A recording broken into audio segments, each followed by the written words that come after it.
Sabdamu apa bagai air segar. Halo Sobat Santopolus, selamat bertemu kembali di channel ini. Beberapa kali saya mendapat komentar dan sekaligus pertanyaan dari umat tentang seputar sakramen Krisma. Pertanyaan yang sering kali saya dapatkan adalah, ada yang bertanya begini, apakah orang Katolik itu wajib menerima sakramen Krisma? Sebelum saya menjawab pertanyaan ini, izinkan saya terlebih dahulu menjelaskan kepada Anda secara singkat tentang arti dan makna sakramen dalam gereja Katolik. Menurut ajaran resmi gereja Katolik, istilah sakramen dimengerti sebagai tanda atau simbol yang kelihatan dari rahmat Allah dan kehadiran Allah yang tidak kelihatan dalam hidup manusia. Tentang sakramen, Katekismus Gereja Katolik berkata begini, sakramen merupakan tanda berdaya guna dari rahmat ditetapkan oleh Kristus dan dipercayakan kepada gereja, melaluinya kehidupan ilahi disebarkan kepada kita. Perayaan-perayaan yang kelihatan dengannya sakramen dirayakan menandakan dan menghadirkan rahmat yang sesuai dengan tiap-tiap sakramen. Sakramen-sakramen menghasilkan buah bagi mereka yang menerimanya dengan disposisi batin yang sesuai. Di dalam sakramen-sakramen, Kristus hadir sehingga jika seorang membaptis, maka Kristus sendirilah yang membaptis. Ini ada dalam Sacrosanctum Concilium artikel 7, 59, dan 61. Intinya adalah sakramen itu merupakan tanda dan sarana keselamatan dari Allah bagi manusia. Sehingga ketujuh sakramen yang ada dalam gereja Katolik yaitu permandian atau pembaptisan, Ekaristi, Krisma, sakramen tobat, perminyakan orang sakit, perkawinan, dan juga imamat. Semua ini sama nilainya karena sama-sama mendatangkan rahmat dan keselamatan dari Allah. Jadi tidak ada yang lebih unggul dari satu dengan yang lainnya. Semuanya itu sama nilainya. Nah, kita kembali ke pertanyaan awal tadi. Apakah seorang Katolik itu wajib menerima sakramen Krisma?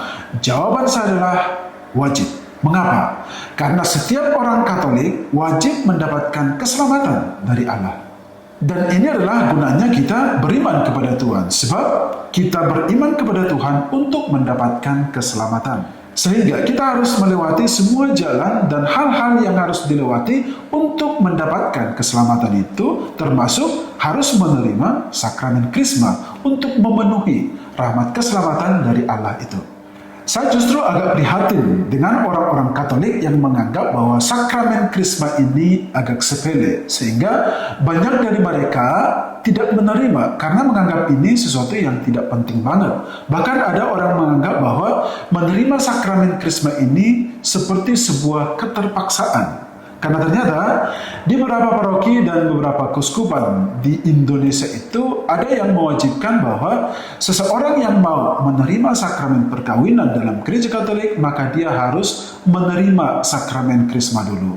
Jadi seolah-olah penerimaan sakramen Krisma ini menjadi syarat untuk menerima sakramen perkawinan. Padahal sebenarnya inilah syarat yang dibuat-buat, sebab ini bukanlah norma atau hukum dalam gereja Katolik. Yang benar adalah setiap orang Katolik wajib untuk menerima sakramen Krisma bukan hanya untuk sebagai syarat mendapatkan sakramen perkawinan, akan tetapi supaya umat Katolik itu menerima rahmat keselamatan dari Allah sendiri. Nah, menurut saya, kalau sampai ada orang Katolik yang tidak mau menerima atau menolak ketika ditawari untuk menerima sakramen Krisma, itu berarti dia sedang menolak rahmat keselamatan dari Allah. Pertanyaan balik lagi dari saya adalah, kok rahmat keselamatan itu ditolak gitu loh? Ini menurut saya sesuatu yang aneh. Masa rahmat keselamatan ditolak? Kan lucu. Jadi Anda sebagai orang Katolik wajib menerima sakramen Krisma. Mungkin Anda tidak merasakan dampak nyata ketika Anda telah menerima sakramen Krisma ini, akan tetapi ketika Anda menerima sakramen Krisma, Anda telah menerima rahmat yang tidak kelihatan dari Allah. Roh Kudus telah dicurahkan kepada Anda lewat sakramen Krisma itu. Dan yang lebih penting lagi adalah ketika uskup mengurapi Anda dengan minyak Krisma, dan saat itu juga Kristus sendiri yang mengurapi Anda.